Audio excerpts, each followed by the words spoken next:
گرامی داشت نام نیکی بابا جان غفورов مکتب بزرگی تربیت خودآگاهی خودشناسی تاریخی و افتخار ملی میباشد. بنابراین ما را ضرور است که خاطره این فرزند فرزانه ملت را پاس داریم. شاه اثر تاجیکان و دیگر آثار بی‌گزند او را پیوسته آموزیم و از کار و فعالیت فداکارانه‌اش سبق.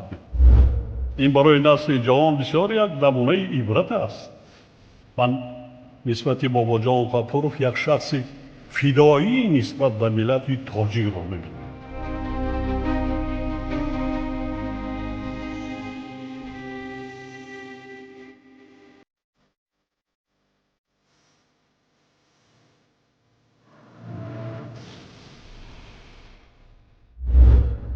درود شنونده های گرامی، با توجه شما گفتار ادبی از سلسله خوانش بدیعی از روی کتاب تاجیکان اکادمیک بابا جان غفورov، نشر مختصری علمی عاموی، راوی هنرپیشه خلقی تاجیکستان قربان صابر.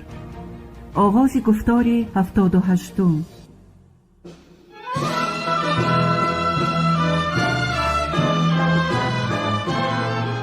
بابا جان غفورov، تاجیکان.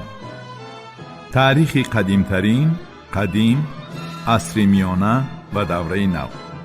شرح و توضیح مختصری علمی و عاموی. فصل ششم. تاجیکان در دوره بررسی همراه شدن آسیای میانه و ترقیات مناسبت‌های کپیتالیستی در این سرزمین.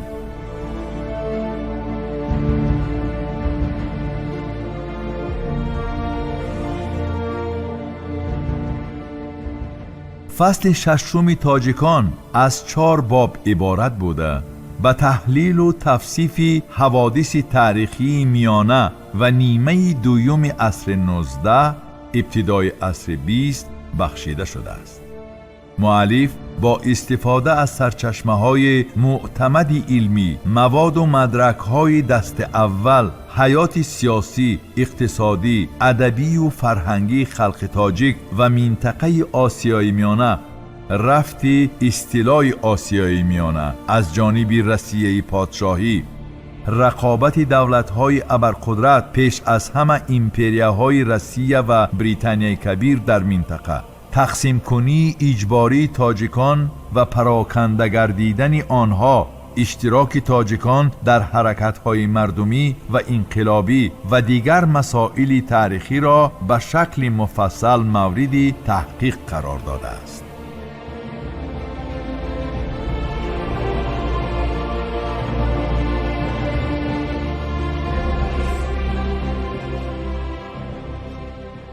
باب یکم، خلق تاجیک در دوره بررسی همراه شدن آسیای میانه.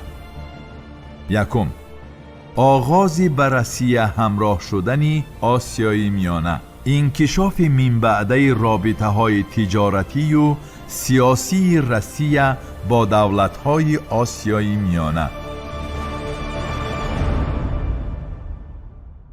در این باب اکادمیک غفورov درباره انکشاف من بعده رابطه های تجارتی و سیاسی روسیه با دولت های آسیای میانه، هجوم قشون‌های پادشاهی به آسیای میانه، تأسیس یابی گنرال گوبرناتوری ترکستان، مبارزه انگلیا و روسیه برای دایره نفوذ، وسعت یافتن ملک‌های روسیه در آسیای میانه، حل مسئله پامیر، اینچنین اهمیت تاریخی بررسی همراه شدن آسیای میانه به طور مختصر معلومات داده است.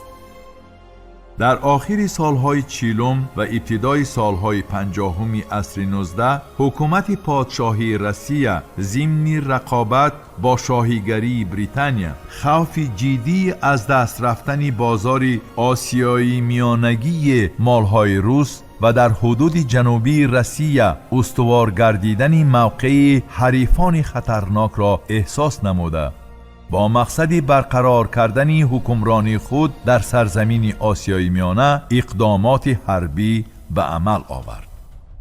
از جمله سال 1847 قشون حکومت پادشاهی به ساحل‌های بحر ارال رسیده در اینجا استحکامی رئیم را بنیاد کرد. گروهی دیگر که از جانب سیبیر به آسیای میانه حرکت می‌کرد به 7 رود رسید. همین طور قوه‌های حربی حکومت پادشاهی از دو طرف از آرنبورگ و آمسک به آسیای میانه نزدیک شدند. اشغال قلعه آقمچیت خوقند، استحکام پیروفسکی، قزل ارده حاضره سال 1853 تحت فرماندهی گنرال گوبرناتوری آرنبورگ و پیروفسکی در راه حرکت منبعده قشون‌های حکومت پادشاهی مرحله مهمی گردید. حکومت پادشاهی در برابر اقدام حربی استفاده وسیله‌های دیپلماتی را نیز ادامه داده سال 1858 به امارت بخارا و خانی خیوه با سرداری پالکونیک ایگناتیف سفارت فرستاد. این نمایندگی گرچند که در امارت بخارا به بعض موفقیت‌ها نائل گردیده باشد هم در دولت خانی خیوه به نتیجه نرسید. امپریای روسیه به خلاصه آمد که برای رسیدن به مقصدهای سیاسی و اقتصادی خود در آسیای میانه باید قوه‌های مسلح را به کار اندازد. این نیت باز از آن سبب قوت می گرفت که پس از بیکار کردن حقوق کریپسنایی مناسبت‌های کپیتالیستی در روسیه انکشاف یافته کارخانه‌های نوی صناعتی بنیاد می‌گردیدند. مهمترین ساحه صناعت بافندگی که به تأمین پخته وابسته بود وسعت یافته به دست آوردن بازارهای نوی فروش مال و منبعهای نوی مواد خام را طلب می‌کرد. علاوه بر این حکومت پادشاهی مقصد داشت که در نتیجه عملیات فعالانه حربی در آسیای میانه به حدود ملک‌های شرقی بریتانیا نزدیک شود و با این وسیله موقع خود را در اروپا که پس از شکست در جنگ کریم از دست داده بود مستحکم نماید. در سالهای 60 عصر 19 در نتیجه سرزدن جنگ‌های داخلی در امریکا به یوروپا آوردن پخته امریکایی قطع گردید. از این رو اصطلاح آسیای میانه همچون منبع اشیای خام پخته اهمیتی مخصوص پیدا کرد.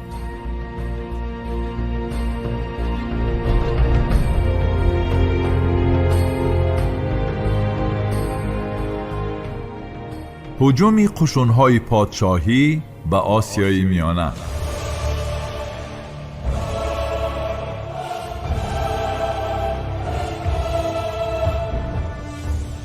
سال 864 هجومی قطعی قشون‌های پادشاهی به آسیای مرکزی آغاز گردید. در ماه سپتامبر سال 1864 چیمکن ضبط گردید. سپس لشکر پادشاهی به طرف تاشکند حرکت کرد و در ماه اپریل سال 1865 به اشغال نمودن قلعه نیازبک موفق گردید. این قلعه در ساحل دریای چیرچیق بنا یافته برای مدافعه تاشکند نقش کلان می‌بازید. علاوه بر این سرگه آبی داخل شهر نیز در نزدیکی همین قلعه واقع بود. در نتیجه حمله سخت و جنگ‌های شدیدی کوچگی 15 ایون سال 1865 یکی از کلانترین شهرهای آسیای مرکزی سقوط کرد، ولی رسما به روسیه همراه کردن تاشکند تا تیر ماه سال 1866 موقوف گذاشته شد. جنگ‌های داخلی خانی خوقند و مناسبت‌های دشمنانه بین خوقند و بخارا به عملیات موفق قشون‌های پادشاهی شرایط مساعد فراهم آوردند. در میانه‌های سال 1865 امیر مظفر به وادی فرغانه لشکر کشیده قشون خوقند را که در نتیجه جنگ‌های طولانی با دسته‌های حکومت پادشاهی خیلی ضعیف گردیده بود به آسانی شکست داد و حکمران سابق خوقند خدایارخان را به تخت خانی نشاند. امیر مظفر از این عملیات بابرار روح بلند گردیده به تاشکند هیئت سفارت فرستاد و از حکومتداران روس طلب کرد که فوراً شهر را ترک نمایند. گوبرناتور حربی ترکستان چرنیایف در ماه‌های ینور و فوریه سال 1866 چند مراتبه به قلعه جیزخ هجوم آورد ولی به مقصد نرسید. پس از این عملیات نابرار چرنیایف از وظیفه دور کرده شده، به جای او دی رامانوفسکی تعیین گردید. گوبرناتور حربی نو 8 می سال 1866 در محاربه ارجر در راه جیزخ و خوجند قشون امیر را تارمار نمود.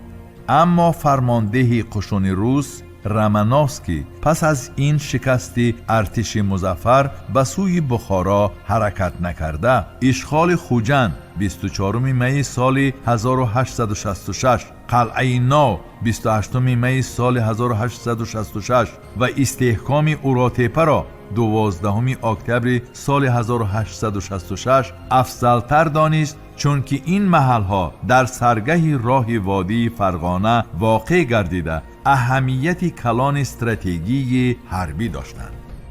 18 اکتبر سال 1866 قشون پادشاهی پس از محاصره چند وقته قلعه جیزخ را تصرف کرد و موقع خود را در خاک امارت بخارا استوار نموده به دومین شهر بزرگ آن، شهر باستانی تاجیکان سمرقند، تهدید نمود.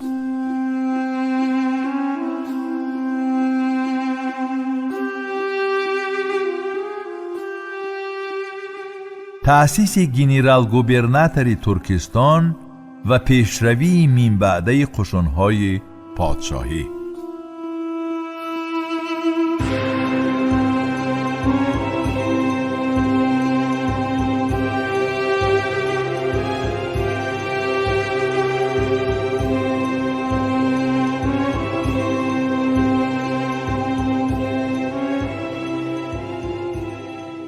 حکومت پادشاهی برای اداره کردن قسمتی اشغال شده آسیای میانه در سال 1867 با فرا گرفتن ولایت‌های هفت‌رود و سیردریا گنرال گوبرناتوری ترکستان را تأسیس داد که آن زمین‌های از سال 1847 تا آن لحظه از ملک‌های خانیگری خوقند و امارت بخارا ضبط نموده روس‌ها را در بر می‌گرفت و مرکزش شهر تاشکند بود.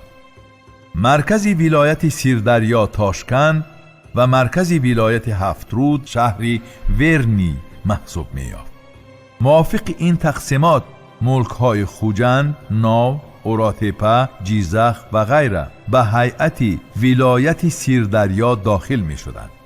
حدود گنرال گوبرناتوری و مقدار ولایت‌های آن من بعد از حساب ملک‌های تازه اشغال ارتش روس افزودند. در یک وقت این چنین آکروگ حربی ترکستان نیز تشکیل یافت. 14 ایول سال 1867 اولین گنرال گوبرناتور ترکستان گنرال پادشاهی کیپ کاوفمن تعیین گردید. پادشاه روسیه الکساندر دو در اساس یرلیق زرین خود به کاوفمن حقوق وسیع داده بود و حق داشت که با دولت‌های همسایه مذاکرات دیپلماتی برپا نماید، جنگ اعلان کند، صلح بندد، یعنی صاحب وکالتی نامحدودی بود. در اول سال 1868 حکمران خوقند خدایارخان به حکومت پادشاهی سازشنامه صلح بسته به امپریای روسیه تابع گردانیدن خود را اعتراف نمود. در خود همان سال 1868 پس از تابع گردیدن خوقند، اسکران روس تحت فرماندهی گنرال کاوفمن به طرف یکی از کلانترین و قدیمترین شهرهای آسیای مرکزی سمرقند حرکت نمودند. اسکران روس سربازان امیر را در مدت کوتاه تارمار نموده 2 می سال 1868 به سمرقند وارد شدند. تسلیم شدن سمرقند در بین سربازان و دایره های حکمران بخارا پریشانی به عمل آورد. کاوفمن راهی مرکز امارت شهر بخارا را پیش گرفت و آخرین شهر کلانی در سری راه بوده کتقرغان را اشغال کرد.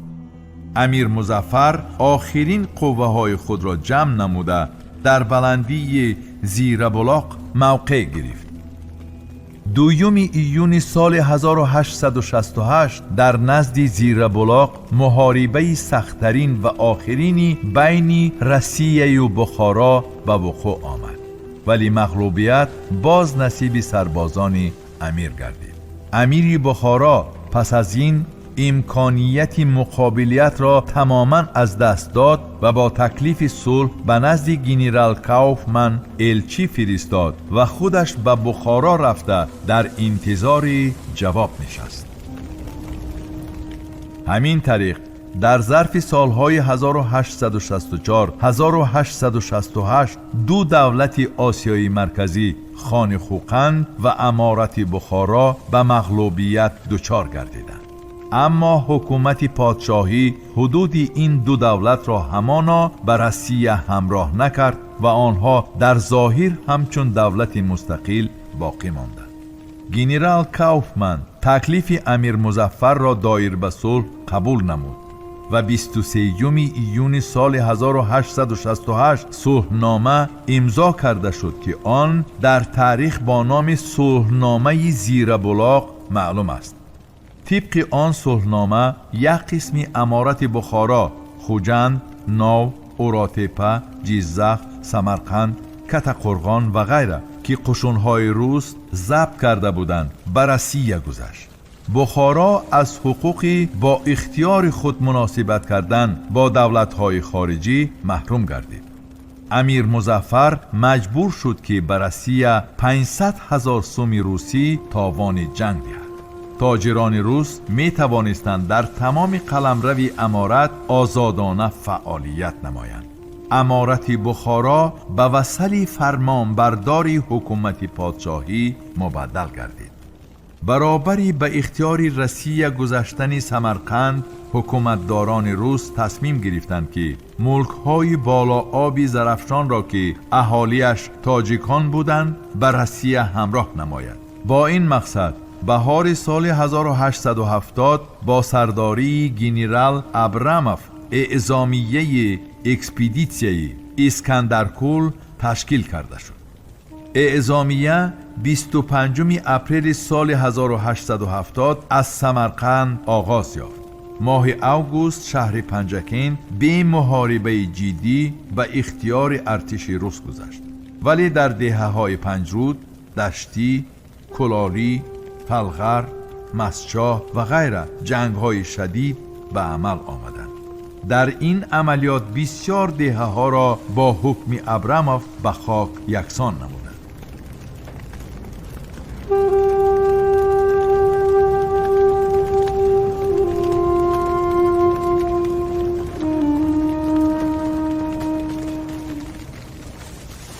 ماه ایول سال 1870 اعزامیه عملیات خود را به آخر رسانید. از حساب ملک‌های نیم مستقل کوهستان بالا آب زرافشان تومن‌های کوهستانی تشکیل یافت و آن به مضافات زرافشان حکومت پادشاهی از حساب سمرقند، کتقرغان و دیگر ملک‌های زرافشانی از امارت بخارا ضبط نموده‌اش مضافات زرافشان را تشکیل نموده گنرال ابراموف را سردار آن تعیین نمود همراه کرده شد. در اعزامیه اسکندرکول یک قطار آلمان از جمله طبیعتشناس فتچنکا، گیولوگ میشنکوف، نقشه‌بردار، بعدتر ارباب نمایان حربی و سیاسی سابلیف و دیگران داخل بودند. با تشبث این دانشمندان برای تحقیق ذخیره‌های طبیعی بالا آب زرافشان قدم‌های اولین و مهم علمی گذاشته شد.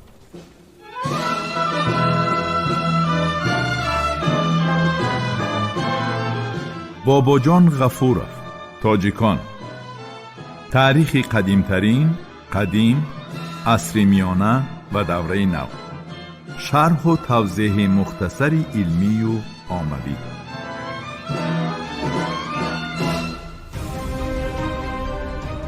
شنونده های گرامی، شما گفتار ادبی را از سلسله خوانش بدیعی از روی کتاب تاجیکان اکادمیک باباجان غفورов نشر مختصری علمی عاموی را در قرائت هنرپیشه خلقی تاجیکستان قربان صابر شنیدید.